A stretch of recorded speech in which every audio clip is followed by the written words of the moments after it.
Hello, everyone. My name is David Dublé. I wanted to send you a quick update with the project on about the summit speaker. We have good news. I've talked with our audio engineer, and he said that the circuiting design that I've given to him, even as complex as it is, he said it is possible for him to do it and complete it. So that is really good news. He's given us a price. He's given us like how long it would take him to work on it and work out the bugs and everything. And so that we're really excited about that. In the meantime, I wanted to just give you an update and kind of show you what else we're working on leading up to going ahead and having him go forward with the circuits. So we're going to switch over to the workbench so you can get a little bit more um, in person and see what it is we've been working on lately. As you see here, we have a few different speaker drivers that we've been testing out.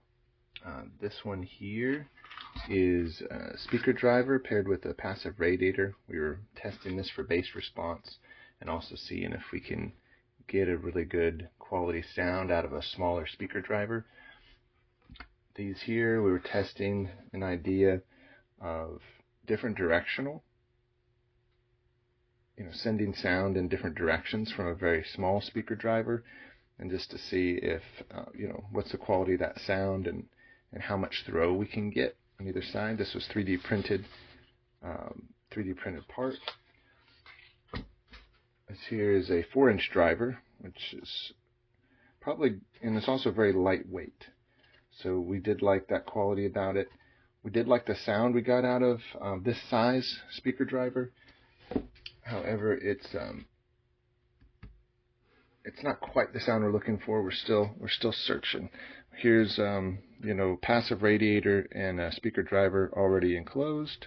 We're testing that out for quality. Honestly, with all these things, there's good and negative and positive things about all of them, but we're still searching for the right solution that's compact, really portable, not too heavy. Some of these have quite a bit of weight to them. This one's probably the lightest, and of course this one's pretty light, but it's so small it can't really throw the sound as far as we'd like. As far as microphones go, we've come pretty far with some good microphone solutions. Just as a general idea, we are leaning towards this kind of clip design. We're probably going to redesign this a little bit. It might not have to have like a square shape here or a rectangular shape, but we're leaning towards something that can slip, especially for these larger flutes that have the space between the totem and the strap here. Some kind of clip that can slip in. That's been a favorite from the Litec system.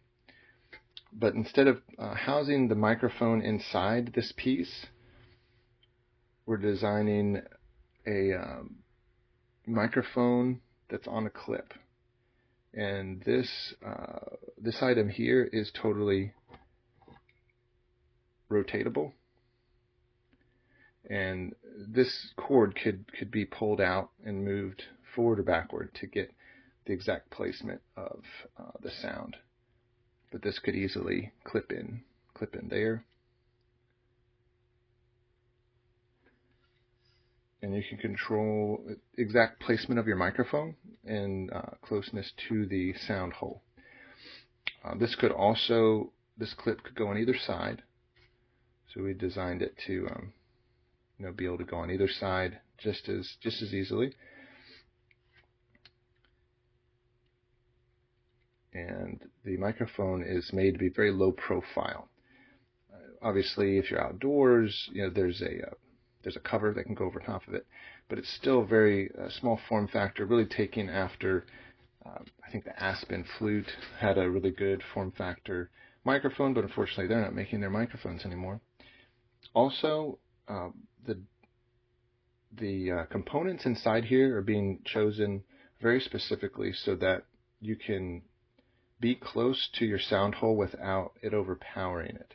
You've probably found with some microphones, you have to put it maybe further away, like over here. That's just because they're made for speech and made to be further down on the clothing. That way it could still pick up a lot. Those types of mics also have a tendency to feedback a lot quicker or a lot easier. And so what I found as we were researching microphones is that for instrument miking, it's called the sensitivity of the microphone. You got to really dial in that number to be the right number for a close miking situation.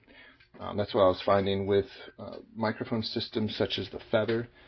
That's one of the systems we purchased to be testing out. They have an excellent product. Definitely would, I definitely would recommend them. The downside to their product is that it is this form factor here. What I was finding is it requires a clip to be put on like this, and it just kind of pushes in, which is great. I think especially for a maybe a metal flute system or some larger flutes, this could be really helpful and really useful. And you can easily bend this microphone into place for the Feather system. But moving it back and forth quickly is a factor. And these clips are pretty expensive too, comparatively to be able to have a lot of them. I mean, it's not terrible, but it's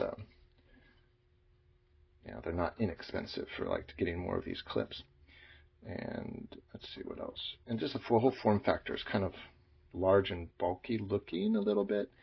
The sound quality was excellent of the Feather system. So we're leaning more towards this type of system, which the form factor would end up being a lot smaller, and then this clip, just comes on and off. It has this type of control. So the idea is that we could easily move this microphone from flute to flute. You could have, some chord, this already installed on the flute, and you could have your flutes laid out, and then easily move your microphone from flute to flute without having to, bother with too many components, like having to strap things on or other concerns. I was finding that for smaller Native American style flutes or side-blown flutes, probably whistles, there's no strap to push in. As you see here, you couldn't get anything pushed in beside the totem. In that case, we are considering something of this nature, which is just the top part of that clip, and you could easily still move that microphone in and lock in its exact placement to the sound hole. You can push this up and around and get an exact placement there where it's not too close but not too far, but then still be a pretty small form factor here. And then these here are a type of Velcro that's really thin, and the bottom part of it is kind of fuzzy, so that it's actually you don't want to touch the flute with anything that could scratch it. So I found that these little straps, just cable tie straps, work really well. But we found a supplier for these microphones, which we're really excited about.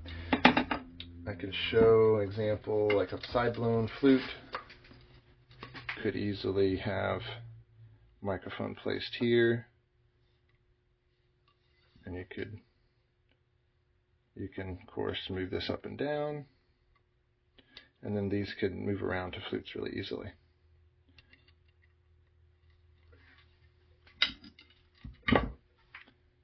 All right.